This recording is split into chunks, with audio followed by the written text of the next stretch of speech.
Mr. President, Dr. Biden, Madam Vice President, Mr. Emhoff, Americans, and the world. When day comes, we ask ourselves, where can we find light in this never-ending shade? The loss we carry, a sea we must wade. We've braved the belly of the beast. We've learned that quiet isn't always peace, and the norms and notions of what just is isn't always just is. And yet the dawn is ours before we knew it. Somehow we do it. Somehow we've weathered and witnessed a nation that isn't broken, but simply unfinished. We, the successors of a country and a time where a skinny black girl descended from slaves and raised by a single mother can dream of becoming president, only to find herself reciting for one. And yes, we are far from polished, far from pristine, but that doesn't mean we are striving to form a union that is perfect. We are striving to forge our union with purpose, to compose a country committed to all cultures, colors, characters, and conditions of man. And so we lift our gazes not to what stands between us, but what stands before us. We close the divide because we know to put our future first, we must first put our differences aside. We lay down our arms so we can reach out our arms to one another. We seek harm to none and harmony for all. Let the globe, if nothing else, say this is true.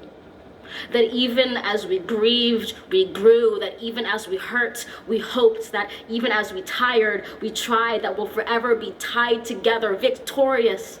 Not because we will never again know defeat, but because we will never again sow division. Scripture tells us to envision that everyone shall sit under their own vine and fig tree, and no one shall make them afraid.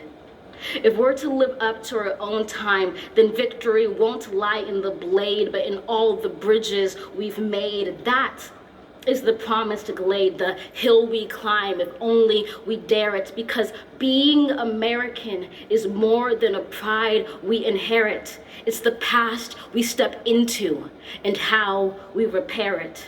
We've seen a force that would shatter our nation rather than share it, would destroy our country if it meant delaying democracy.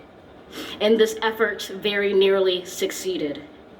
But while democracy can be periodically delayed, it can never be permanently defeated. In this truth, in this faith we trust, for while we have our eyes on the future, history has its eyes on us. This is the era of just redemption. We feared it at its inception. We did not feel prepared to be the heirs of such a terrifying hour, but within it we found the power to author a new chapter, to offer hope and laughter to ourselves. So, while once we asked, how could we possibly prevail over catastrophe? Now we assert, how could catastrophe possibly prevail over us? We will not march back to what was, but move to what shall be, a country that is bruised but whole, benevolent but bold, fierce and free. We will not be turned around or interrupted by intimidation, because we know our inaction and inertia will be the inheritance of the next generation. Our blunders become their burdens. But one thing is certain: if we merge mercy with might and might with right, then love becomes our legacy and change our children's birthright. So let us leave behind a country better than the one we were left. With every breath from my bronze-pounded chest, we will raise this wounded world into a wondrous one. We will rise from the gold-limbed hills of the west. We will rise from the wind-swept northeast, where our forefathers first realized revolution. We will rise from the lake-rimmed cities of the Midwestern states. We will rise from the sun-baked south. We will rebuild, reconcile, and recover in every known nook of our nation, in every corner called our country. Our people, diverse and beautiful, will emerge battered and beautiful. When day comes, we step out of the shade, aflame and unafraid. The new dawn blooms as we free it. For there is always light, if only we're brave enough to see it, if only we're brave enough to be it.